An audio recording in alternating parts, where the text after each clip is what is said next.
Photography for me is really a connecting spirit with my thoughts, as far as also with memory. The camera itself is only a tool. The viewer must come to his or her own conclusion as to what the photograph is to him or to her. It has to be something that inspires you. It has to be something that brings back a memory. It has to have passion. It has to have all of these elements, how light plays on it, darks to light, to anger, to happiness, to sadness, to being really enthused about what you're doing. And really, photography is documenting, for me, is documenting the human spirit, what we do and how we live. This is the most important thing. It also is really a testament to what we actually believe in, how we look at life, how we look at the world around us, and how we interpret it through our eyes. This is what it means to me. Now, to you, you may look at it differently. And I think that each one of you here today, if you had a camera in your hand and we made a photograph, I think each one of them would be different. If we went out and we photographed our hopes, our dreams, and our desires, I think each one of them would be different. Some of them would be similar, but how we look at it from the angle, up or down, height, perspective, whichever way, how light plays off of it, it would reflect our own personalities. And this is what I encourage each and every one of you to do if you had a camera in your hand. Photograph the things that you love. And if you photograph them continuously over and over again, and you will develop a body of work. Don't go looking for one object and say, oh, I only photograph shoes, I only photograph animals. You know, take advantage of life as it plays out in front of you. It is a movie of how we live. It is a movie of the things we do. And when you capture a part of it, you'll be surprised that it plays a very significant part of our history. It all comes together. It's like a patchwork, a pattern, interwoven all into one big picture that tells a story. And this is what photography has always meant to me, the working man. I think of Walker Evans, Now Let Us Praise Famous Men. And that is the book that I love the most. And my work is based upon that, documenting the simple things in life, nothing complicated. Well, my artistic photography got started. It's a spin-off from my love of art, the art of actually seeing what is around you, experiencing the sensitivity of people, how they move, what they do, how they live, and so forth, which was something natural to me because I came from a community to where everyone knew each other. We lived close together. Houses were somewhat close together. People did similar things during the summer times and the winter times and so forth. So my community was close knit. So these are the kind of subjects and the things that I look for within the communities in Houston. And Houston is a wealth of really universality of people that comes together from all backgrounds, all nationalities, and so forth. So it really evolved out of that, finding people that I could identify with, how they live and what they end up doing from day to day. This started from me, from sitting on the porch with my grandmother when she would tell stories how she was growing up as a girl. And I understood the importance of documenting one's community. And this has always been a passion of mine, to be inquisitive as to what was going on next door, around the corner, above the street, when I hear the music, kids playing, laughing, and people passing by and so forth and on. So this is how I was able to get started. Then there was the photo club on campus. There was several student photographers, and we all had cameras. Back then, the photographer was king of the hill due to the fact that we had the ability to develop our film. Either you had to, at that time, go to the drugstore, send your color stuff off to have it done.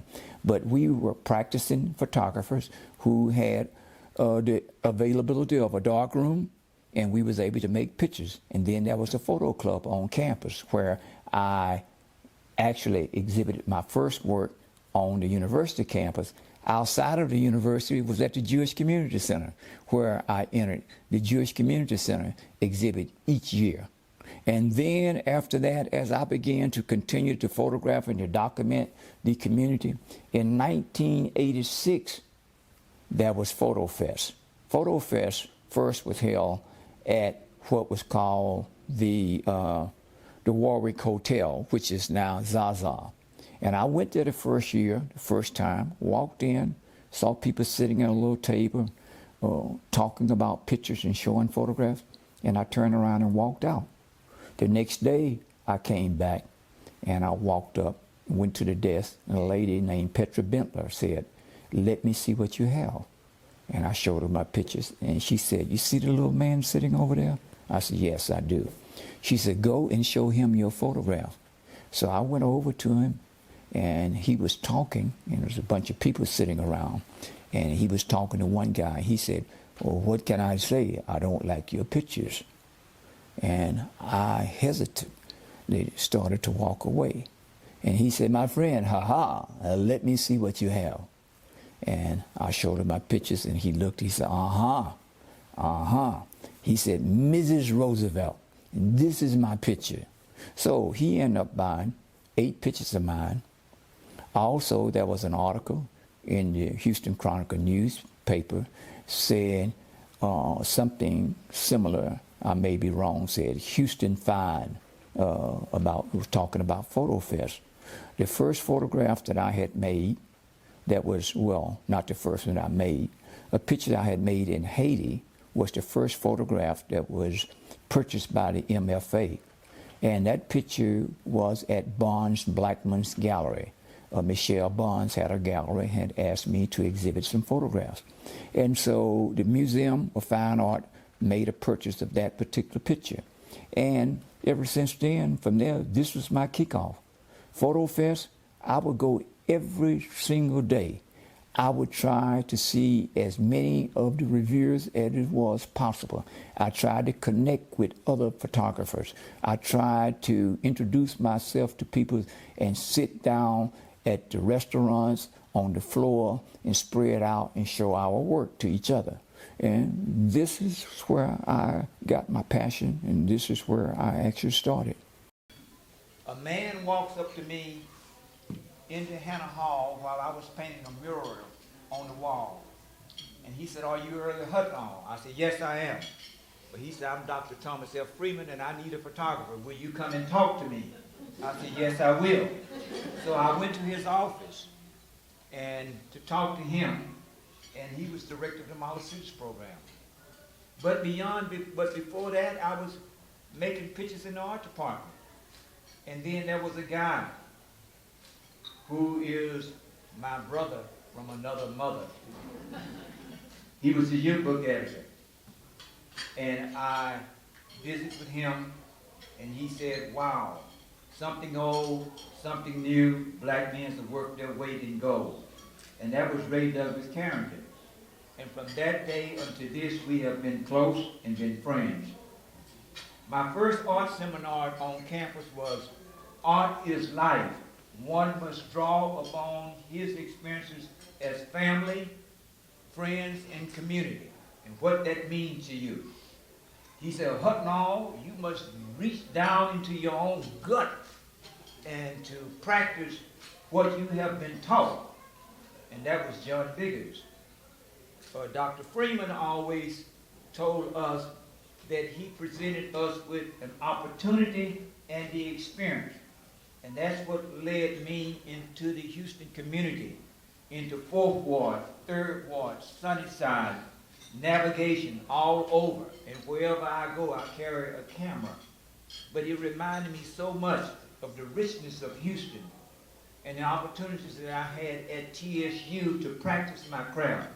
But it reminded me so much of what I had experienced in Mississippi, growing up, seeing the things and experiencing the things, and seeing a man named Mr. Mack, who would pass my grandmother's house or our house, which was next to her, on most mornings.